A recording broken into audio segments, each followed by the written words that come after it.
पूर्व केंद्रीय मंत्री और बीजेपी के दिग्गज चौधरी बीरेंद्र सिंह इस वक्त हमारे साथ बने हुए हैं। बीरेंद्र सिंह जी, इस देश में 13 महीनों का किसान आंदोलन चला और उसके बाद एमएसपी पर कानून के मुद्दे पर सहमति उस आंदोलन को खत्म करने के लिए, स्थगित करने के लिए कायम की गई। अब एक बार फिर से किसानों को धोखे का सामना करना पड़ रहा है। दिल्ली के जंतर मंतर पर बड़ी तादाद में किसान इसी मांग के साथ इकट्ठा हुए और उम्मीद की निगाहें आपकी तरफ इसलिए हैं क्योंकि किसानों की बात आप उठाते रहे हैं। देखिए, ये तो सही है। प्रधानमंत्री जी ने ये कहा था कि भाई हम एक कमेटी का गठन करेंगे, और ये ठीक है कि कमेटी का गठन में कुछ समय ज़्यादा लगा है, लेकिन कमेटी तो बनी है। जो किसान हैं वो ये कहते हैं कि हमारी जो कमेटी गठन की जो बात हुई थी उसमें वो लोग हम नहीं चाहते थे जिन्होंने उस 3 कानूनों को बनाया, और हमारे 5 आदमी शामिल करने की बात हुई थी। तो नंबर 1 बात तो ये है कि वो लोग, और ख़ास तौर पे जो चेयरमैन है अग्रवाल उस कमेटी के, वो उस समय के एग्रीकल्चर सेक्रेटरी थे। तो किसानों को इस बात से संतुष्टि नहीं है। और दूसरा, आपको पता ही है कि उन्होंने अब इस कमेटी में अपनी पार्टिसिपेशन को इनकार कर दिया बिल्कुल। और मैं ये चाहता हूँ कि इस मसले का स्थायी हल अगर नहीं होगा तो किसान को जो एक उम्मीद थी कि कोई स्थायी हल होगा, और हमारा जो एमएसपी का मामला है, एमएसपी सिर्फ अकेली एमएसपी नहीं, मैं तो और भी आगे तक की सोचता हूँ, लेकिन जो किसानों की मांग थी वो यही थी कि एमएसपी को लीगल शेप दी जाए, कानूनन अधिकार दिया जाए। और उसके लिए अब सरकार ने 3-4 बातें और बोल दी उसमें कि ज़ीरो कल्टीवेशन और इस तरह की कई बातें हैं, लेकिन किसानों की मांग को पूरा करने के लिए अगर किसान उसका हिस्सा नहीं होंगे, जो कमेटी गठित हुई है, तो कोई समाधान निकल के नहीं आएगा। नजर आ रहा है कि एक बार फिर से आंदोलन की राह पर किसान आगे बढ़ सकते हैं। तो ऐसे में किसान अगर आंदोलन की राह पर आगे बढ़ने को एक बार फिर से मजबूर हो जाते हैं तो परिस्थितियों के लिए जिम्मेदार कौन होगा, और इस आंदोलन को आप कितना जायज मानेंगे? देखिए, परिस्थिति की जिम्मेदारी तो आप ऐसी बात कर रहे हैं कि जैसे कोई फैसला हो गया। मैं ये कह रहा हूँ कि अभी समय है, सरकार के पास भी है, किसानों के पास भी है, कि इस बात का स्थायी हल तभी निकल सकता है। मैं शुरू से एक बात कह रहा हूँ कि डायलॉग के बगैर कोई काम सिरे नहीं चढ़ सकता। संवाद जरूरी है, और सवाल नियत का भी रहेगा। नियत में अगर कहीं खोट होगा तभी तो पता लगेगा जब संवाद होएगा कि नियत में खोट है या साफ नियत है।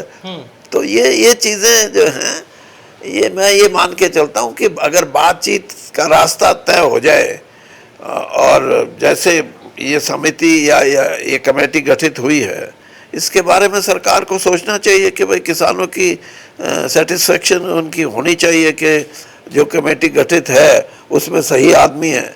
और अगर ये बात है कि वही आदमी है जिन्होंने ये कानून बनाया था या उसका ड्राफ्ट तैयार किया था, तो फिर तो मैं नहीं समझता कि कोई बात सिरे चढ़ेगी। कुलदीप बिश्नोई का भारतीय जनता पार्टी में आना आप कैसे देखते हैं? देखो, भारतीय जनता पार्टी अब कांग्रेस बन गई। कांग्रेस बड़ी पार्टी थी, कोई आता था कोई जाता था। ये हरियाणा में 8 साल पहले बहुत छोटी पार्टी थी बीजेपी, और अब बड़ी पार्टी बन गई। तो यहाँ कोई आ रहा है कोई जा रहा है, डूडी चला गया कुलदीप आ गया, एक ही बात है। लेकिन मैंने कांग्रेस में देखा था आप लगातार कभी पगड़ी पहनाना कभी उतारना, लगातार वो संघर्ष, बांगर की धरती की चौधर का जिक्र लगातार चलता रहा। लेकिन परिस्थितियां कभी भी कांग्रेस पार्टी के भीतर उतनी अनुकूल नहीं होगी मुख्यमंत्री की कुर्सी तक आप पहुंच पाते। लेकिन अब भारतीय जनता पार्टी की भी कमोवेश उसी तरह की स्थिति यहाँ पर कायम नजर आ रही है। नहीं, आप मेरा मुख्यमंत्री का जो वो था ना समय, अब आप युवा पीढ़ी की तरफ सोचो कि उनको मौका मिले। मैं तो ये है, लेकिन युवा पीढ़ी की सोच को परखना जरूरी है, चाहे वो बीजेपी है, चाहे कांग्रेस है, चाहे कोई और दल है। आज का युवा और 20 साल का जो पहले का युवा है उसकी सोच में बड़ा भारी अंतर है, और उसकी जो सोच है उसके अनुरूप कोई भी दल अपनी नीति निर्धारित करेगा तो उसको सफलता मिलेगी। आने वाले समय में ये कोई ना सोचे कि मेरी पार्टी राष्ट्रीय स्तर की पार्टी है या मेरी पार्टी में हमने पिछले 30 साल से राज किया या 50 साल से किया या 10 साल से किया, ये परिस्थिति नहीं है। अब युवा वर्ग जो है वो दो चीज़ें तय कर चुका। एक तो ये कि जो ये चौधराट है कि बाप फिर बेटा फिर बेटे का भी बेटा, ये राजनीति वो कहते हैं कि ये हमारे को रास नहीं आ रही। और राजनीतिक दल भी जो ये कहते हैं कि अब 4,000 रुपये, दूसरा कहता है कि नहीं नहीं पेंशन मेरे को मैं 5 दूंगा, तीसरा कहता है छोड़ो इसको मैं 10 दूंगा। आपने इतना जिक्र किया है तो सीबीआई और ईडी के उपयोग को लेकर भी आप कुछ खुलासा कर। देखिए ये तो प्रक्रिया है, इसमें लोगों में ये इम्प्रेशन जा रहा है कि बीजेपी का तो कोई नहीं पकड़ा जाता। गलत है क्या? नहीं नहीं गलत है, ये मत पूछो, मेरे को सब पता आप क्या चाहते हो। गलत है क्या? नहीं नहीं नहीं, आप मेरी बात सुनते जाओ। आप बोलिए। हाँ, मैं ये कह रहा हूँ कि एक इम्प्रेशन है कि जो दल जो सत्तासीन दल हैं उनके लोगों को तो हाथ नहीं पड़ता, और जो सत्ता से बाहर हैं लोग उन पे ये बात आ रही है, चाहे ईडी है चाहे सीबीआई है चाहे और है, तो ये कहीं ना कहीं संशय तो होती है। और ये भी ठीक है कि अब जिन पे अब छापे पड़ रहे हैं वो अगर पहले 5-10 साल पहले सत्ता में थे तो उन पे भी नहीं पड़ते थे। लेकिन इसका ज़्यादा चलन जो है वो दो बातों में, एक तो प्रधानमंत्री जी ये कहते हैं कि भ्रष्टाचार है तो वो व्यापक रूप है उसका, वो कहीं एक जगह नहीं है कि पंजाब में हो या हरियाणा में हो या महाराष्ट्र में हो, हर जगह व्यापक रूप है उसका। और उसको कर्म करने का, ये कहते हैं ना कई तो लोग ये कहते हैं राष्ट्रीय नेता कि भ्रष्टाचार खत्म तो नहीं हो सकता, कम हो सकता है। मैं इस बात को नहीं मानता, मैं ये मान के चलता हूँ कि ये बिल्कुल खत्म हो सकता है, लेकिन नियत होनी चाहिए। अभी आपने जैसे कहा ना कि नियत होनी चाहिए, और नियत यही हो कि इंसाफ मिले। अब आप मेरे से अगला सवाल शायद ये इसका खनन माफिया का करोगे। मैं ये कहता हूँ, जब मैं मिनिस्टर था तब मैंने ये बात कही थी कि शराब और माइनिंग, ये दो चीज़ों में इतने बड़े स्तर पे लोग पैसा कमाते हैं इलीगल, कि अगर ये सही मायने में ये सारे का सारा पैसा सरकारी खजाने में हो तो कोई टैक्स लगाने की जरूरत नहीं, यहाँ तक की बात। और ये कहना कि जी वो पकड़ लिया वो कर दिया, खनन माफिया नाम का जब अगर शब्द इस्तेमाल होता है तो वो छोटे लोग नहीं, वो तो उसके वो क्या बोलते हैं, कारिंदे हैं वो। असली जो है उनको लगाओ यार, हाथ लगाना है तो पता लगे।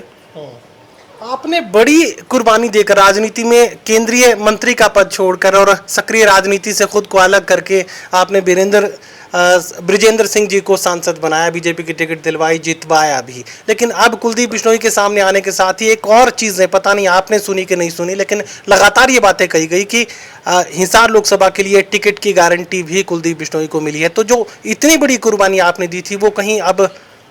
मेरी कोई कुर्बानी नहीं, 52-50 साल का राजनीतिक जीवन, इस देश में विरले ही लोग होंगे।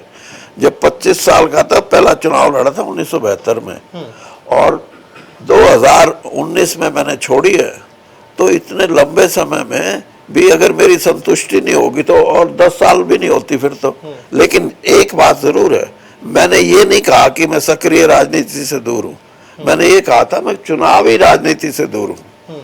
और वो भी इसलिए कि मैं ये चाहता हूं कि मेरा बेटा राजनीति में आए, ये मेरी चाहत थी। और ये इसलिए नहीं थी कि बाप है तो बेटा, मैं इसलिए थी कि दीन बंधु छोटू राम जी की जो विरासत है, जो उन्होंने लोगों के लिए एक अथाह परिश्रम करके किसान वर्ग को और कमेरे वर्ग को जगाया था, उसमें कहीं ना कहीं कोई ना कोई अगर डेफिशिएंसी या कमजोरियां हैं, तो हमारा ये फर्ज बनता है कि हम फिर अपनी किसान की पक्ष में खड़े होकर उनकी लड़ाई लड़ें। और आपने ये देखा होगा, मैं बीजेपी का, आपने खुद बताया मेरे को, मैं वरिष्ठ नेता हूँ, बताया ना, मानते हो ना? हाँ, तो मैंने जिस दिन किसान आंदोलन शुरू हुआ था उस दिन से किसान के साथ खड़े होकर बात की है। कोई कहने लगा जी ये तो पार्टी अनुशासन के खिलाफ है। मैंने कहा अगर किसान की बात करना अनुशासनहीनता है तो मैं तो करता रहूंगा ये।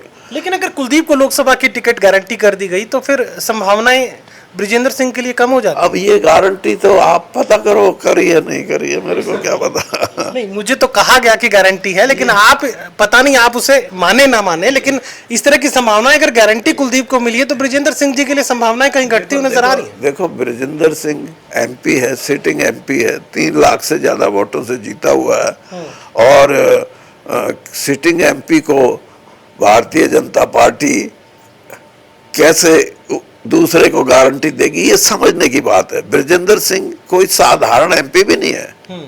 ब्रिजेंद्र सिंह अपने 21 साल की आईएएस का जो उसका कार्यकाल था उसको छोड़ के उच्च पद से राजनीति में आया।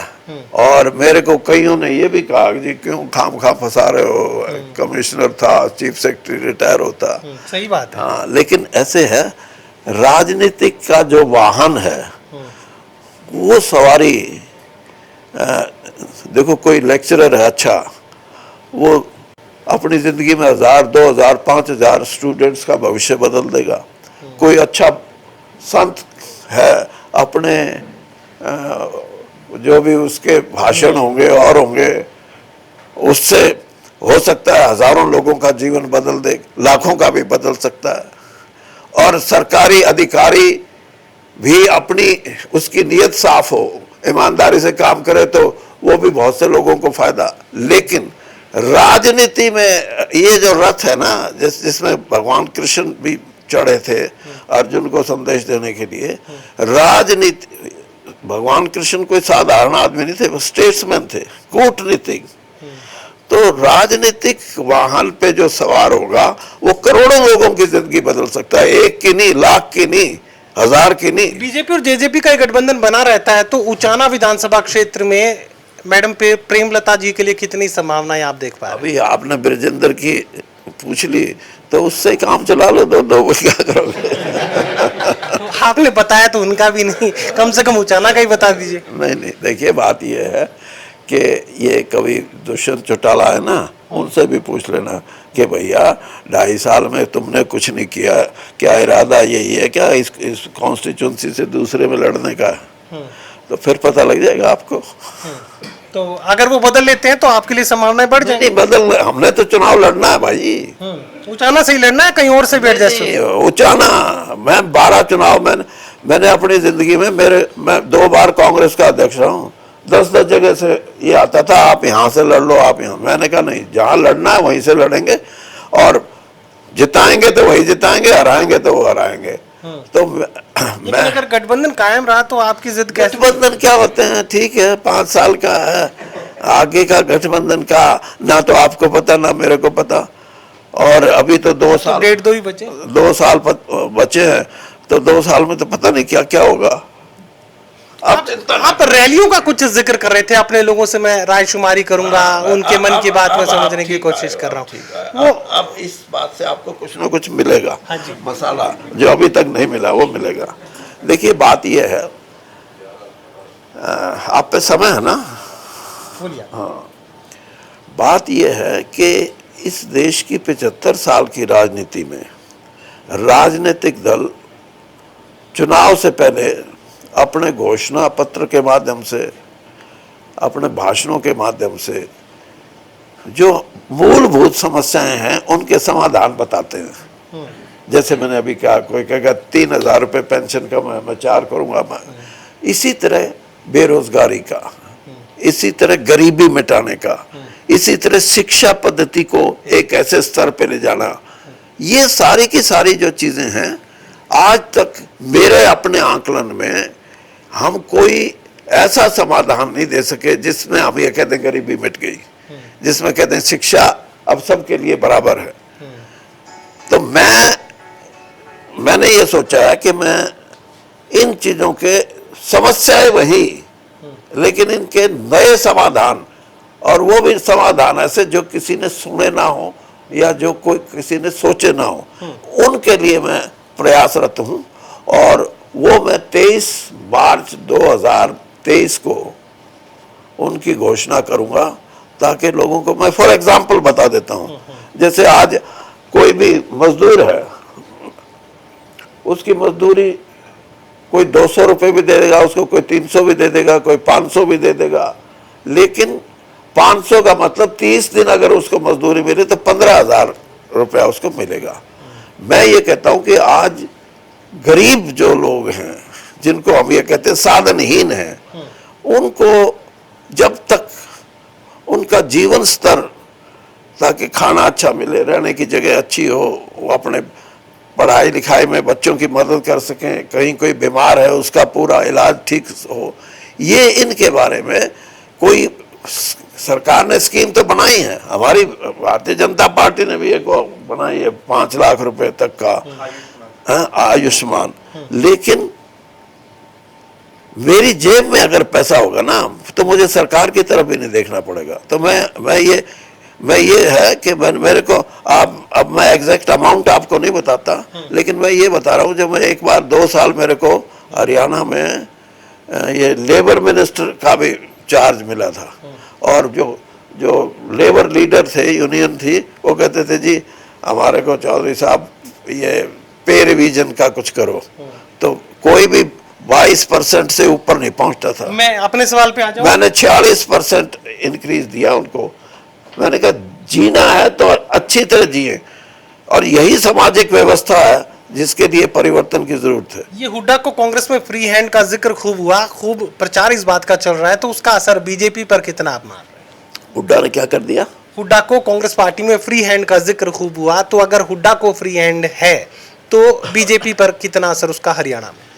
देखिए, हुड्डा को फ्री हैंड है, उससे बीजेपी को फायदा होगा, सही बता रहा हूँ मैं। ये हमारा जो वो कृषि प्रधान तो है ये प्रदेश, ये जाति प्रधान भी प्रदेश है, और आप बीजेपी को समझ सकते हो, बड़ी तेज पार्टी है वो।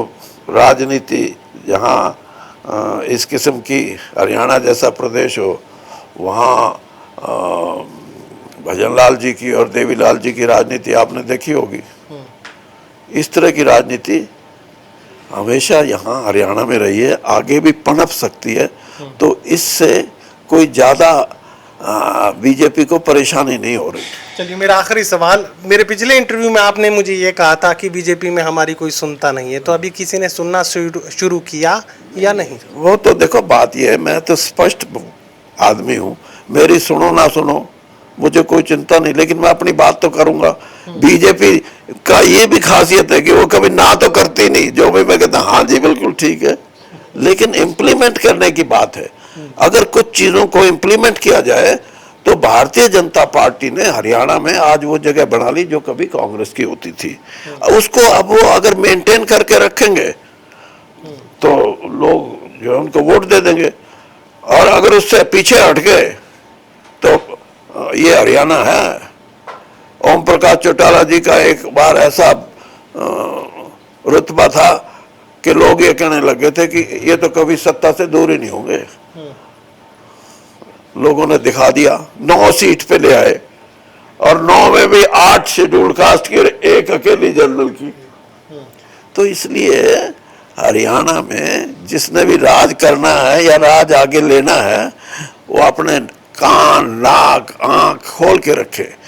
ये कोई किसी की चौधर बर्दाश्त नहीं करते, और कोई अकड़ के राजनीति करेगा, कोई जातिवादी राजनीति करेगा, कोई धर्म के आधार पर राजनीति करेगा, लोग उसको सबक सिखा देंगे। चलिए, टोटल न्यूज़ से बातचीत के लिए शुक्रिया। संवाद की जरूरत यहाँ पर महसूस की जा रही है। चौधरी बीरेंद्र सिंह साफ ही बात करें कि किसानों और सरकार के बीच संवाद होना चाहिए। एमएसपी पर कानून बनाए जाने की पैरवी वो लगातार कर रहे हैं और किसानों के समर्थन में खड़े नजर आ रहे हैं चौधरी बीरेंद्र सिंह।